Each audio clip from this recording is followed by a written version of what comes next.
देर हो गई। देखिए, जो 5 एनकाउंटर के नाम पे यहाँ हुआ है, ये एनकाउंटर नहीं है, बल्कि जानबूझ के इनको मर्डर किया गया।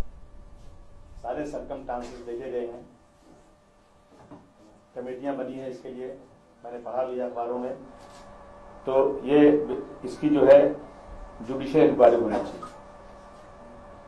शायद हिंदुस्तान में पहली बार हुआ है इस तरह जुडिशियल कस्टडी में, जज साहब के कस्टडी में रहे हुआ, पुलिस कस्टडी में नहीं थे वो लोग, और उनको इस तरह से मार दिया गया जैसे फिल्मों में कोई ड्रामा दिखाया जाता हो।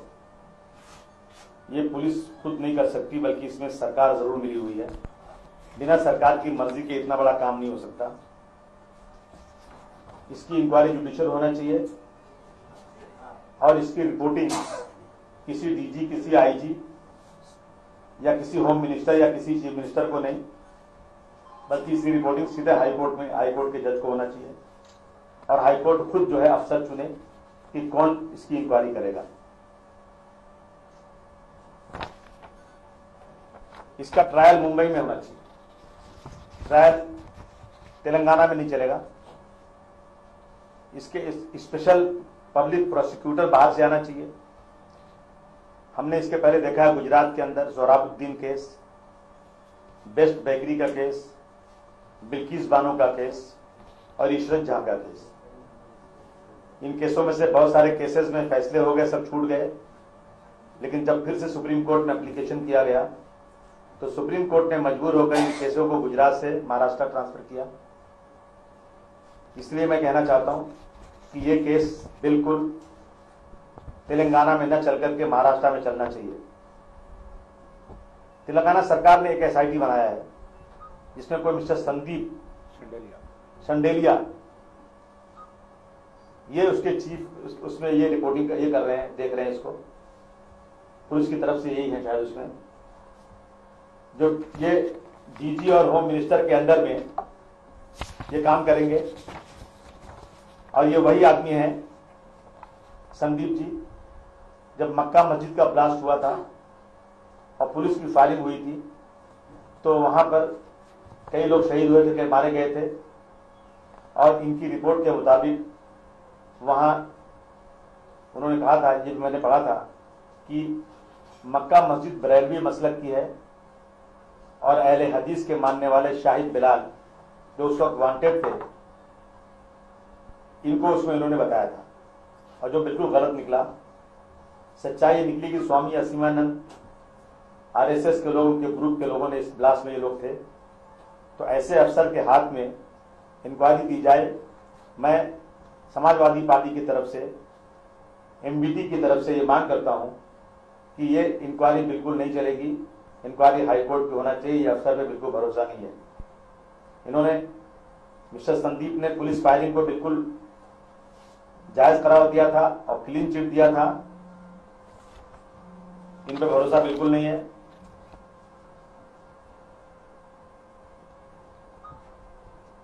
जो पुलिस अफसरान हैं, जो लोग जेल से इनको ला रहे थे, वो सारे अफसर को सस्पेंड होना चाहिए तुरंत,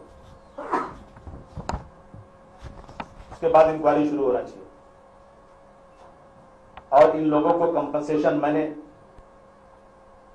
पढ़ा है, सुना है कि यहां कोई पुलिस वाले मर गए थे तो सरकार ने 20 लाख रुपया कंपनसेशन दिया था। जान सबकी बराबर होती है, चाहे पुलिस वाला हो या कोई सिविलियन हो, लेकिन अगर पुलिस वाला ही सिविलियन को जानबूझकर मार दे तो शायद वो उससे बड़ा गुनाह है। इसलिए 20 लाख रुपया हरजाना इन 5 लोगों को मारने वाले को, परिवार वालों को फौरन देना चाहिए। और एक एक आदमी के परिवार के एक एक आदमी को कम से कम सरकारी नौकरी देना चाहिए। यहां मामला यहां से उठा कि कोई 2 पुलिस वाले मार दिए गए थे, मारा किसने ये पता नहीं चला। ये लॉ एंड ऑर्डर का मामला हो सकता है, लेकिन इसको यहां की पुलिस ने कमला लाइट दिया और 2 सीमी के लोग जो खंडवा के जेल से भागे हुए थे उनको मारा। सच्चाई क्या है सामने नहीं आई। उनको पकड़ना चाहिए, कोशिश करके पकड़ करके उनको केस चलाना चाहिए। जब कसाब जैसा आदमी जिसने दिन के उजाले में मुंबई के अंदर इतना बड़ा कांड किया कि उसकी मिसाल नहीं मिलती, उसको भी बड़ी इज्जत के साथ जेल में रख करके, उसकी पसंद का खाना दे करके, बहुत बड़ी रकम सिक्योरिटी पे खर्च करके उस पर केस चलाया गया, तो फिर लोगों को ऐसे मार करके केस को बंद करने का मतलब यह हुआ कि जानबूझ करके सच्चाई को पुलिस और सरकार छुपाने की कोशिश कर रही है। अभी छत्तीसगढ़ के अंदर 55 घंटों के अंदर नक्सलाइट के लोगों ने 30 से 40 पुलिस वालों को मार दिया, और वहां अक्सर और बेशतर ये होता रहता है। इसके पहले कांग्रेस की पूरी टीम जा रही थी, छत्तीसगढ़ में मार दिया, बड़े बड़े लीडरों को मार दिया, क्या हुआ? लेकिन यहां पुलिस वालों को मारने के बाद एक कम्युनल फीलिंग पैदा करके मुसलमानों पर जुल्म ज्यादती कर रही है सरकार, और ये सरकार अपने आप को माइनॉरिटीज का हमदर्द बताती है, और माइनॉरिटी के साथ इतना बड़ा जुल्म ज्यादती हो रही है। इस सरकार की मैं निंदा करना चाहता हूं। लगता है ये सरकार खुद कोर्ट बन गई है, कोर्ट और कचहरी बंद कर दें, वकीलों को बोल दे कोई दूसरा काम कर लो, और पुलिस के हाथ में हथियार थमा के किसी आदमी को इस तरह से गोली मार दी जाए, ये बिल्कुल गलत बात है। जैसे महाराष्ट्र में एक पुलिस वालों पर पत्थर चलाया, तो होम मिनिस्टर साहब ने कहा कि अगर कोई पुलिस पर पत्थर चलाए तो गोली मार दो, ये सामने सबके आया था। इसी तरह के यहां सरकार काम कर रही है। और ऐसे गुजरात में हुआ कि 52 कार सेवकों को गोधरा ट्रेन में हादसा हुआ था, उसकी इंक्वायरी नहीं हुई, और 2500 लोगों को वहां की सरकार ने मार डाला। ये जो गुजरात की सरकार और तेलंगाना की सरकार एक ही तरह काम कर रही है। तेलंगाना सरकार का भी कोई डेलीगेशन जा रहा है इस्राइल, महाराष्ट्र सरकार का भी सीएम जा रहे हैं इस्राइल। एग्रीकल्चर के नाम पर ये लोग इस्राइल जाते हैं, लेकिन आज तक किसानों की आत्महत्या रोक नहीं सके लोग। किसानों की हालत और बदतर होती जा रही है, और मुझे लगता है कि वहां जाकर के इस्राइल के पास बैठ करके ये लोग किस तरह से मुसलमानों को बर्बाद करना, आतंकवाद के नाम पर यही सीख कर आ रहे हैं। केमिकल वहां से लाते हैं, और वही केमिकल जो है मुसलमानों को मारने में, उनको जलाने में यूज किया जा रहा है, जो गुजरात में हुआ था।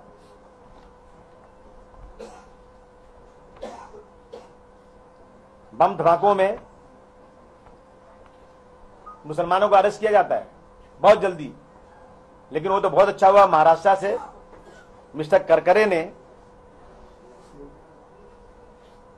हेमंत करकरे ने हिंदुत्ववादी ताकतों को पकड़ करके ये बता दिया कि इस देश में आरएसएस, बजरंग दल और इस तरह से बहुत सारे जो है हिंदुत्ववादी के नाम से जो संगठन चल रहे हैं, वो लोग इसके अंदर मुलव्विस हैं। तेलंगाना दूसरा गुजरात बनने की कोशिश कर रहा है। यहां टीआरएस पार्टी जो है वो मोदी के करीब जा रही है। यहां की पुलिस ने सोहाबुद्दीन, मुजाहिद, मौलाना नसीरुद्दीन और अबुल बशर के मामले में गुजरात की पुलिस का साथ दिया था, और दोनों ने मिलकर इन लोगों को परेशान किया था, मारा था और जेल में बंद किया। अभी गुजरात के जो स्पेशलिस्ट थे, एनकाउंटर के स्पेशलिस्ट लोग, जो काफी दिनों से जेल में बंद थे, दिल्ली में सरकार आई बीजेपी की, धीरे धीरे वो सब के सब छूट गए, और वो सब अपनी जगह संभाल के फिर से बैठ गए।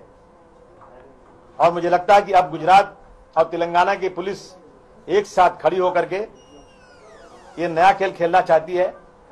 मोदी का घर वापसी का प्रोग्राम खत्म हो गया, फेल हो गया, तो अब तेलंगाना से ये काम शुरू किया जा रहा है। बम ब्लास्ट कोई भी करेगा, लेकिन मुसलमानों की गिरफ्तारी हो रही है। साधु प्रज्ञा सिंह, असीमानंद, कर्नल पुरोहित, दयानंद पांडे, और आज भी उनके बहुत सारे साथी जो पकड़े नहीं गए हैं, जैसे रामजी काल संग्रा, संदीप ढांगे, ऐसे कई लोग जिन पे 10-10 लाख रुपए का इनाम है, ये सब जो है घूम रहे हैं और हमें डर है कि ये लोग कहीं भी कुछ ऐसे हादसे करके मुसलमानों को फिर फंसाने की कोशिश करेंगे।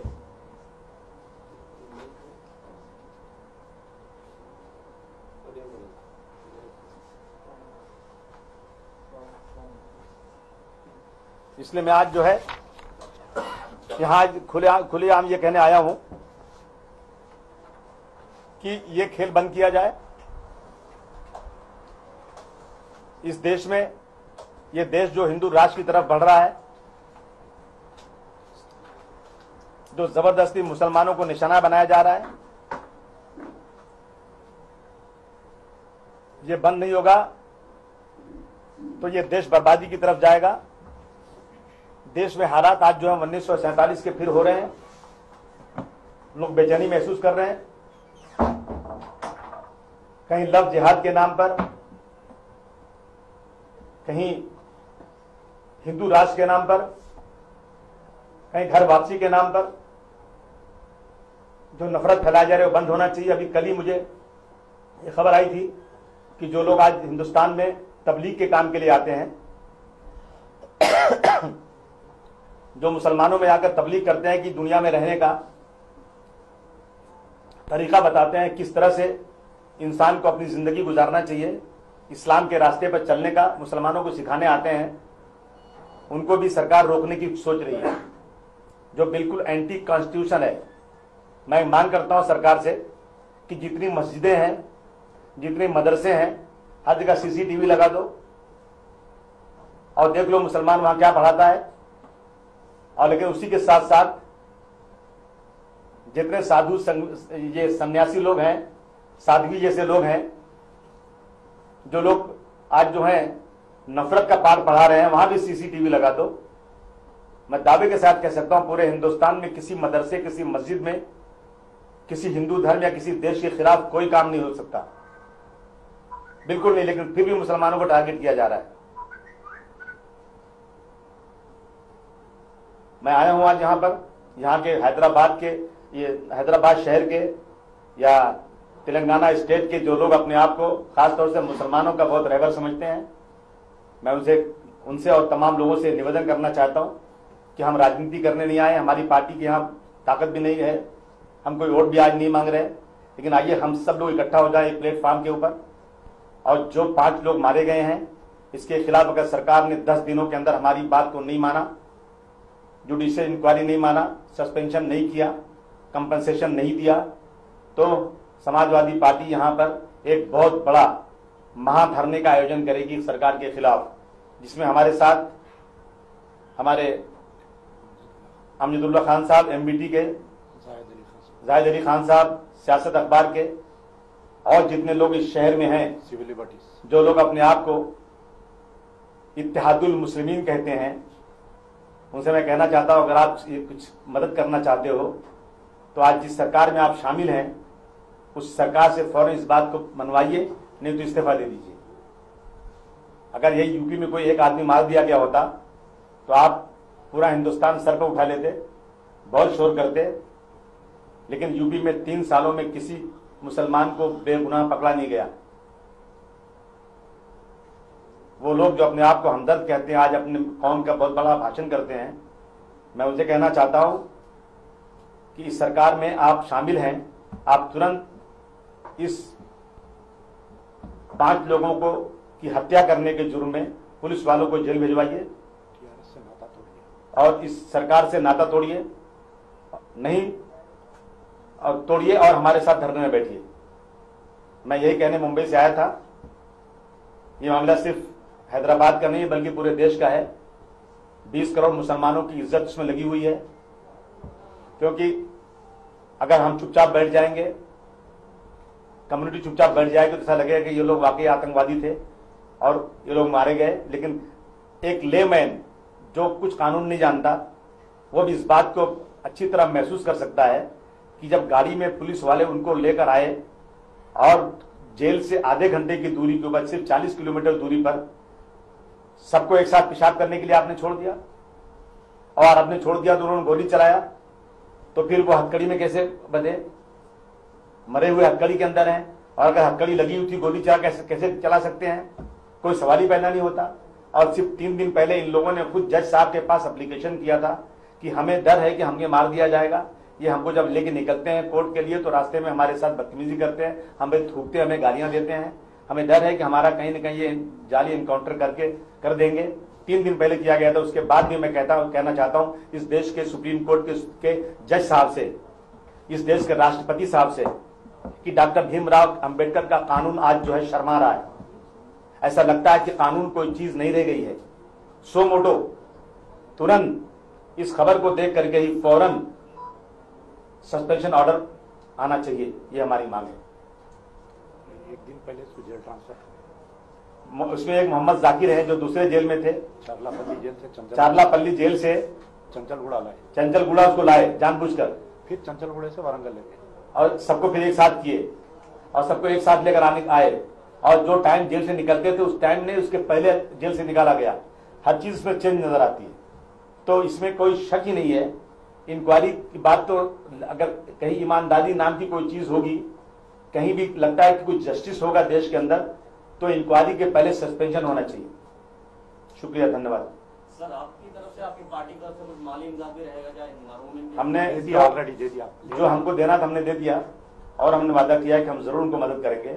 ये कोर्ट जाएंगे, कचहरी जाएंगे, केस करेंगे, उस पर भी हम लोग पूरी मदद करेंगे जितनी कर सकते हैं।